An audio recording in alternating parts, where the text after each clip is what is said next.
Thank you both.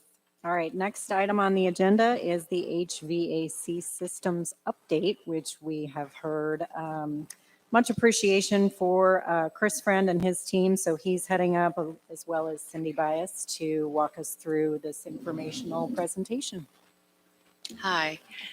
Yes, as you all know, the first week of school was kind of a perfect storm for our HVAC systems. And there have been a lot of questions from board members, teachers, and the community about our systems. And so I would like to introduce Chris Friend. He's been with the school district for 28 years. He's been our director of facilities for 10 years, and he's going to give an update. He's going to talk to you a little bit about our systems, where they stand today, what things look like out there, what management strategies we use over the systems, and what systems that we have to manage HVAC. Talk about our staffing resources and workload management, what we do when there's a crisis, and then a little bit about our priorities and long-range planning going forward. So here's Chris Friend. Good evening, everyone. First of all, I'd like to thank you for your time and the opportunity to present this information tonight.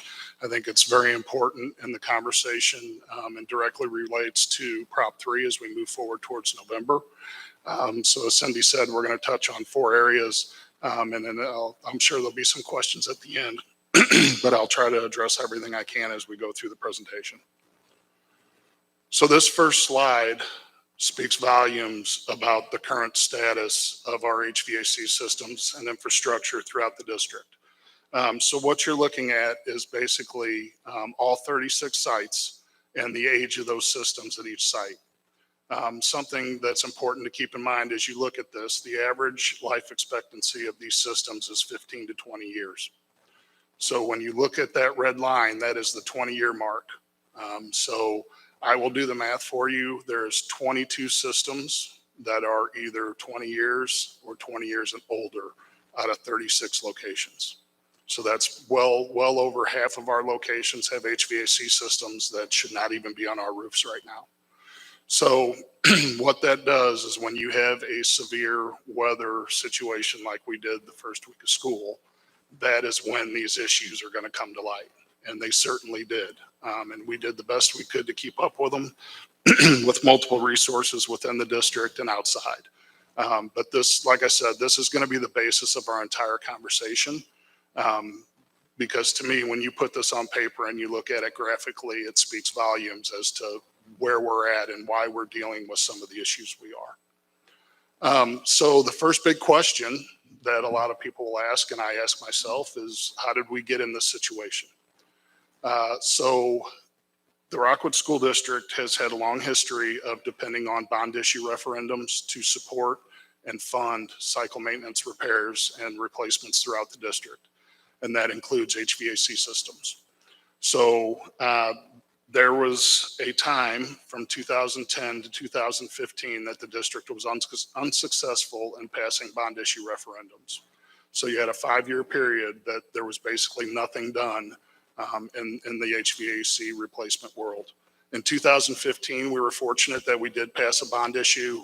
We were able to, put some replacement projects in that bond issue, but it by no means got us caught up to where we needed to be. 2017, we passed a very large bond issue. That's probably the one that's the most fresh in people's minds. Unfortunately, the needs in areas of the district required us to construct a new elementary school. We did major renovations to all 4 high schools and their STEM lab areas, and that included additions at Eureka and Marquette High School. So that left little capacity for cycle maintenance projects in bond issue 17. So a lot of people look at the total dollar amount of what that bond issue was, but like I said, a lot of that was dedicated to other needs and priorities throughout the district. So if you take those 2 gaps and you add them together, you basically have 11 years. There's 11 years since 2010 that we've not been able to keep up with HVAC replacements. And the other thing that I want to point out, and I'll point out later as well, we're speaking specifically about HVAC. That's not even accounting for our roofing systems and other systems in the district that need to be replaced on these same cycles. So I do want to point out, if you look at the bottom, the yellow bar there on the bottom, basically what that accounts for is all the systems that I referred to that are 20 years or older. So the current projected cost to replace those systems is $43.5 million. So where do we go from here? You know, if Prop P is successful, how soon can we expect to catch up with all of these deficiencies? And I will stand here in front of you today and tell you there is not a short-term solution to this problem. If you basically take that $43.5 million and for round number purposes, divide that by 5 years, you're looking at a pace of about $8.7 million per year.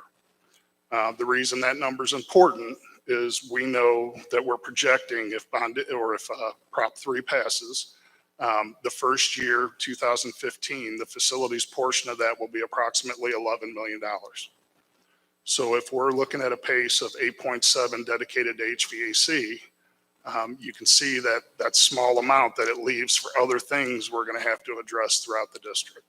So the pace in which we catch up is really dependent on how much we are comfortable with dedicating to HVAC. Obviously, it's a huge need in the district, but that's really, you know, there's that balance where, like I said, these other systems are getting old at the same time. I will tell you briefly, you know, our roofing systems, when you put together a graph, it's going to look very similar to this. And that is because typically the most ideal time to do a roofing replacement in an HVAC project is together. You're either while you're doing it or, you know, 1 year apart. So if we put a graph together of our roofing systems, it's going to look a lot like this. Okay. Any questions as far as the graph, kind of how we got here and where we're going? If I could ask a question or two. Yes. And maybe more just to publicly put out the answers if we could. So as you're working on the systems, we all got lots of emails with allegations and comments in them. Do you turn the air conditioners off at night during the summer when we have these problems? We do not. And I saw some of that information, and it's unfortunate that the misinformation was out there.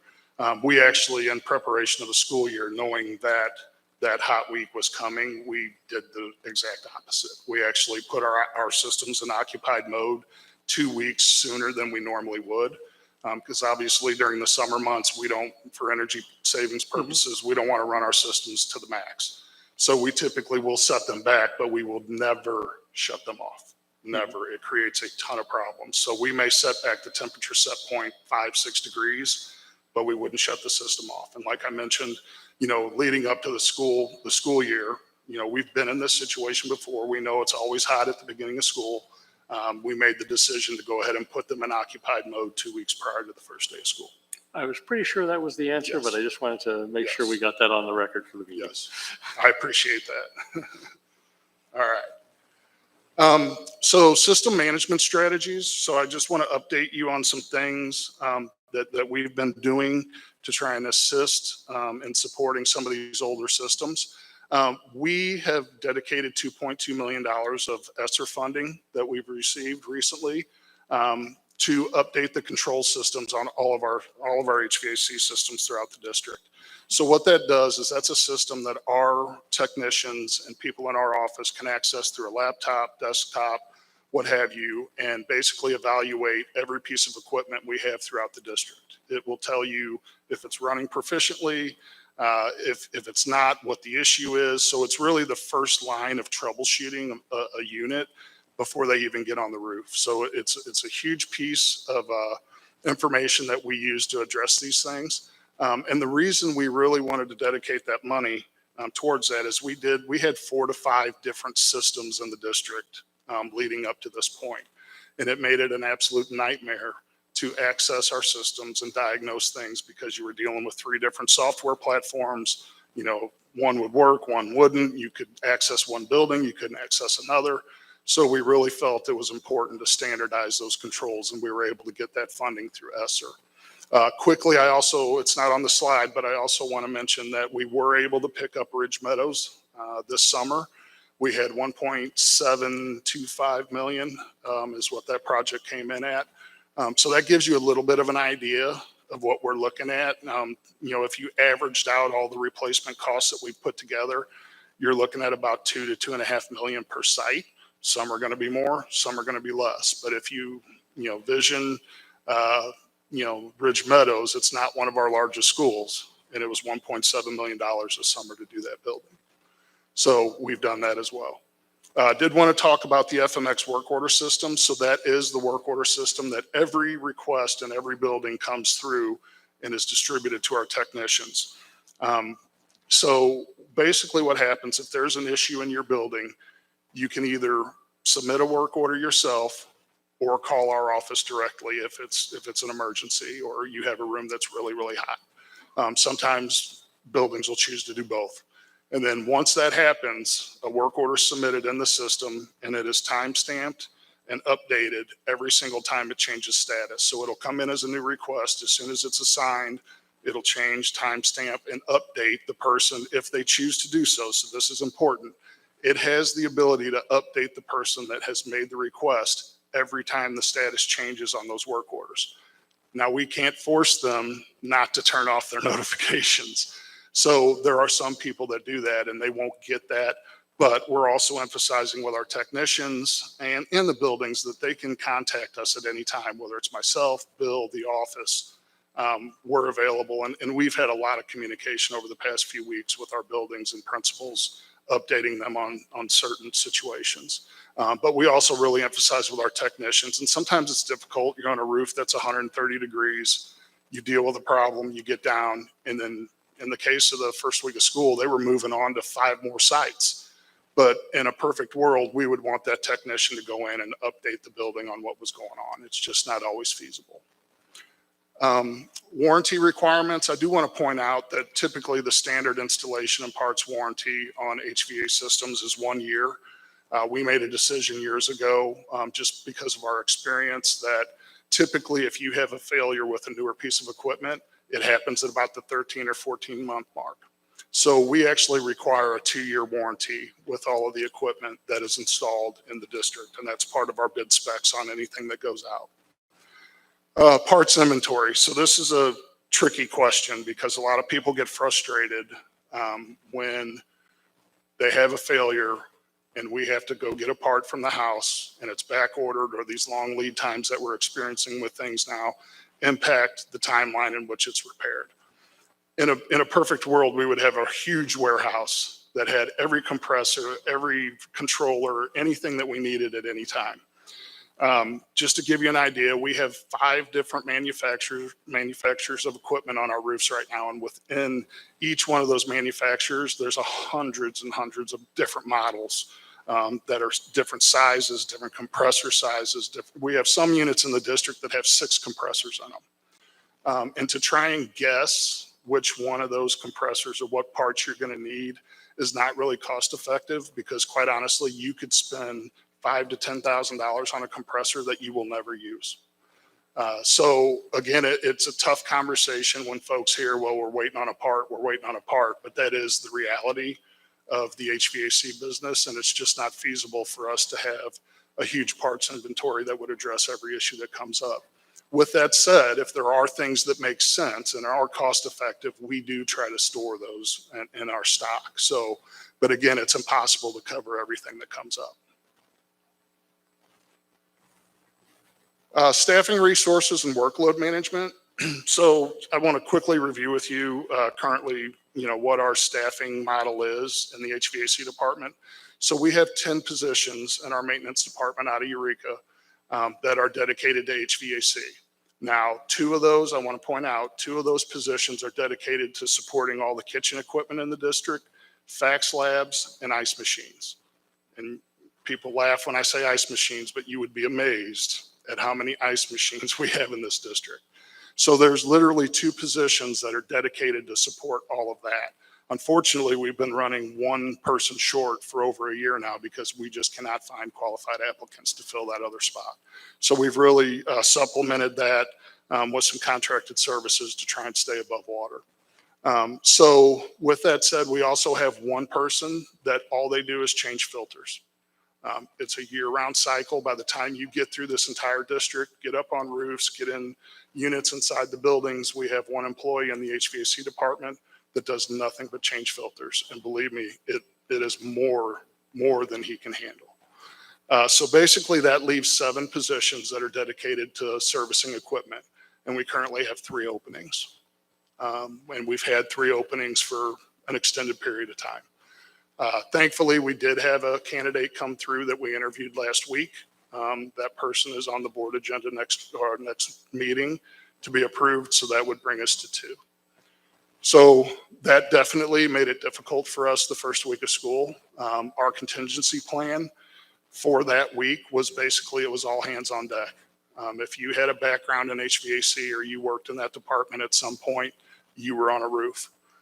Dr. Kane mentioned Bill Branson earlier, and I'll give him a huge kudos again. Bill Branson's the coordinator of maintenance and grounds. He had a tool bag and he was on the roofs working on equipment himself. So we do have some people in our maintenance department that have moved from HVAC to plumbing or maybe doing something else. That's 3 employees. So they dropped what they were doing, and they were on roofs as well. So we basically had 4 people internally that we were able to reassign to try and get us through. So the other thing, like I mentioned earlier, is we did have quite a bit of contracted help. We have good relationships with some vendors in the area, and they were able to help us quite a bit on some things to try and get us through that week. Talk a second about work order volume. And I will say, I want to preface this by saying I do believe these numbers are a little low. And the reason being, as I mentioned, our work order system, we transitioned to a new work order system in this 1-year snapshot that we've taken. So I don't think everything migrated over from the old system. But our snapshot that we took the other day had 2,000 work orders that were HVAC related and over 20,000 total that came through our system. The reason I know that number's low is we've had this exercise done before and we've approached 38,000 work orders in a year. So keep that in mind. I think next year's snapshot will be a lot different than this one. But 2,000 and 20,000 is still a lot. All right, HVAC priorities and long-range planning. So we do have 2 problem schools as far as HVAC goes that we are targeting, and they're currently out to bid right now. I know it sounds crazy that we're bidding a project for next summer right now, but with the lead times on HVAC equipment, you have to. Otherwise, you have no chance of hitting the 2-month summer window. So literally, the bids for these projects will be due on the 14th of September. So, and that addresses the main gym unit at Eureka High School, and then the entire system at Clarkson Valley Early Childhood. One of the reasons we've targeted Clarkson Valley is when that building was designed, there's basically one big unit that serves the entire building. And we're starting to have issues with that unit. It's right at the 20-year mark. And when that unit goes down, that entire building goes down. So that's kind of how we prioritize things, is how many people are impacted if you have an issue. So, to double back a little bit on our responses, if we get a call from a school that has a unit that serves an entire wing that's down, and we have a call from a school that has a unit that serves one room, we're going to the one that affects 15, 20 classrooms first.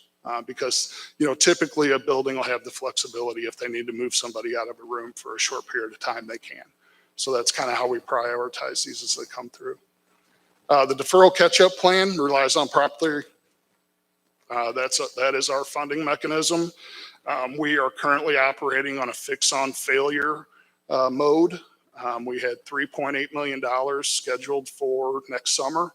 And we basically, with these 2 projects bidding and a couple of other things that have come up we have to address, we have $1.1 million left for next summer, and we are in September the prior year. So that's a scary place to be. The catch-up plan that I talked about earlier is fully dependent on Prop 3 being successful. Long-range planning and ongoing is an ongoing holistic approach. Like I mentioned earlier, it's really up to us how aggressive we want to be with this funding in regards to HVAC, because we can't ignore the needs that are also out there in the district with our roofs, our parking lots, our flooring, our bathrooms, all of that stuff. So it's a tough, someone asks you right now, what's your long range plan? How fast are you going to catch up? You really can't answer that question right now because one, we don't know what's coming. I can guarantee you there's going to be some things that come up between now and 2025 that we aren't expecting. But we know the pace we need to be on if we want to hit the 5-year mark to catch up. And it's important to do so because even though those other schools are below that 20-year line, every year that goes by, they're getting closer. So you got to get that 20-year line and above out of the way and get moving because the others are coming right behind it. All right. Any questions? I love talking about I this just stuff. want to thank you for how thorough you were. I think that the graph you provided is an excellent illustration for Prop 3. So thank you for being so thorough. Thank you. Yeah, so I more of a question or comment here. So I appreciate everything you said about scheduling this work out and the cost structure of that. One of the things we also have to be a little careful about, though, is that we don't put too many in 1 year so that 20 years from now, we have the exact same problem of another spike. So to some extent, you have to play a little bit of risk management of Yes. trying to spread it out so that in the future, this isn't a problem. And that's an excellent point because if you look at that graph, there's a bunch of them that are about the identical age. Right. And the reason is they were put in phases. So there was 3 phases of 4-pipe systems that went in the late 90s. And that's why all of those buildings are bunched up. So that's a great point is you don't want them all on top of each other. Right. Yeah, I was on a cruise line one time and had a chance to talk to the captain of the ship. And I talked to him about some work going on the ship. And he said, the only way you can survive maintenance is to do something every day. That way you don't have to do everything all at once. So it's just a philosophy I think we need to take a look at. One thing you did mention, though, that I wanted to ask about a little bit is on the control systems and us having 4 or 5. I guess maybe a question for the cabinet in the future. Where else do we have problems like this where we have disjointed systems because we made, I won't say bad, but I'll say suboptimal decisions in the past? And we need to look at those things so that as we do have some opportunity, if we have some opportunity in the future to correct them, we can have a prioritized list already of where do we need to put those money, because when you say we've got one school district and 4 or 5 different control systems, that just makes my head boggle. So real quick, I want to make a comment about that. So the reason why that happens, and it's the same with other systems in the district, but especially with construction, is we hard bid everything. So now we've gotten wiser about things, knowing that we have to standardize that to where we can bid labor out but specify a product, and that's worked for us. But in the past, if you hard bid a system in a building and your low number included train controls, that's what you got. So it wasn't a conscious decision on the district's part. It just happened as part of the bid process. And what we're doing now is we're trying to clean all that up. If growth in Rockwood had been a very consistent and steady climb year after year, decade after decade, you're able to plan and strategize in different ways.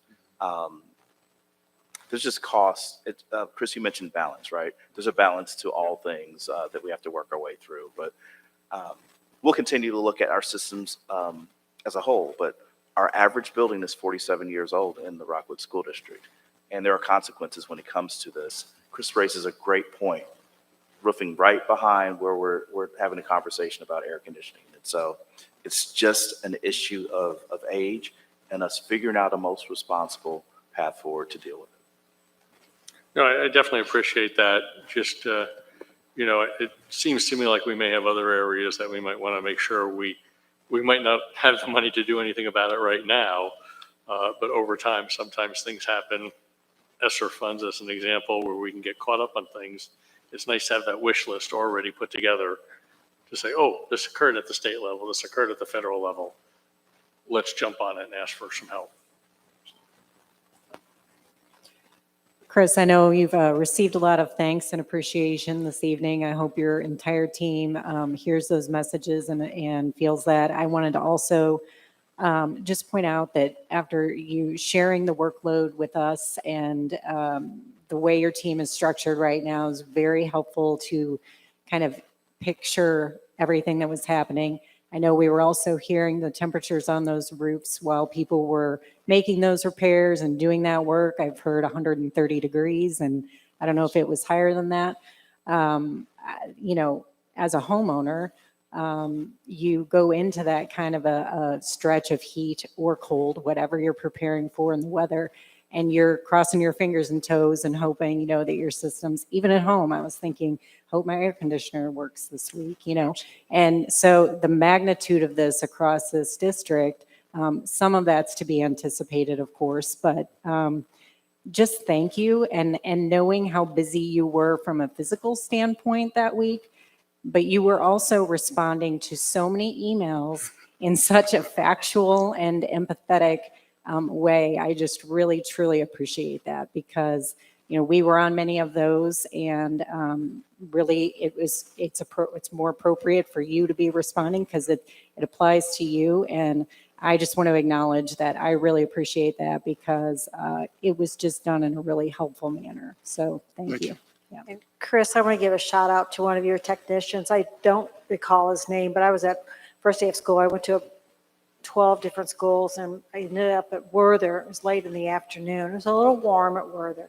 And he was there and trying to problem solve with the building principal and was so kind and patient. And he looked so exhausted.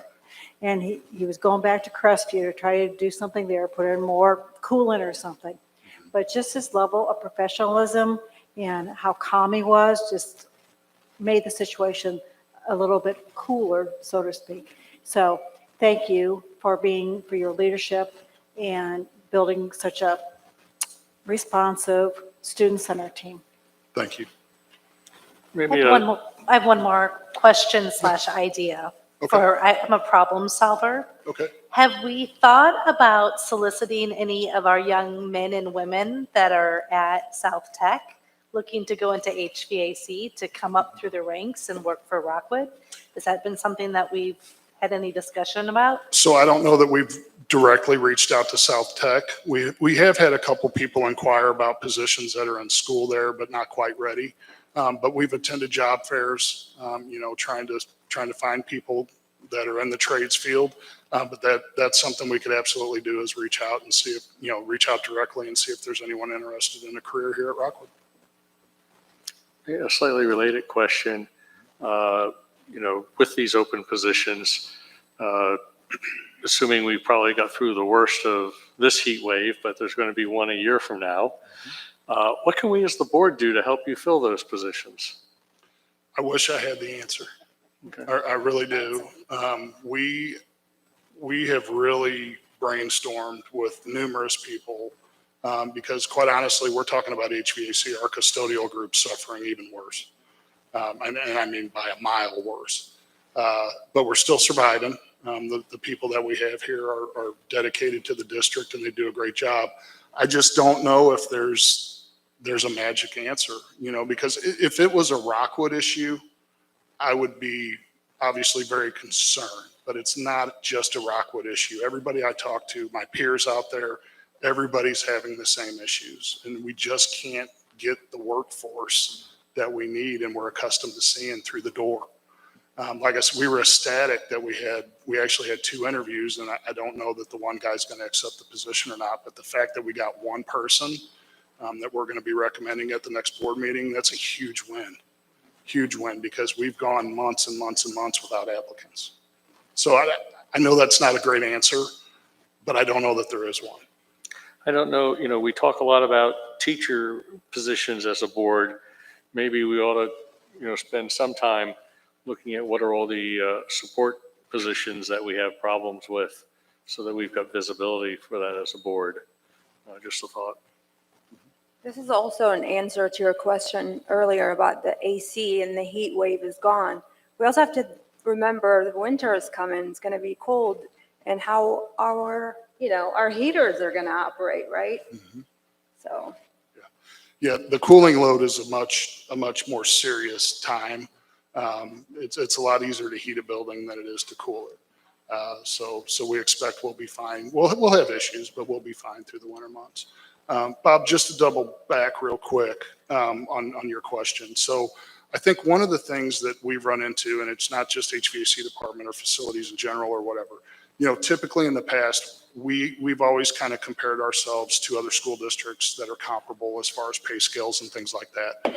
And that's really been our competition, especially on the trade side of it now. We're very competitive with our pay when you look at other school districts. I'm very comfortable with the moves forward we've made in that area. The problem is now is we're competing against the private sector. We're not competing against school districts. We have people that are making $25, $30 an hour out there for for a residential HVAC company. That's hard to compete with. And like I said, it's not just HVAC, it's grounds, it's custodial. The private sector right now is killing us because they have the ability to charge more for a product or what have you and raise salaries to compete. And obviously we run on a fixed annual budget. So I think that's part of the issue, but I don't think it's all of the issue. I think the workforce in general has just really stopped. They're just not coming out like they used to. Thank you. Thanks, Chris. I think the only idea I've got is if board members are attending chamber meetings or things of that nature, to make sure to just make people aware that Rockwood is hiring. It's a great place to work. Thank you, Chris.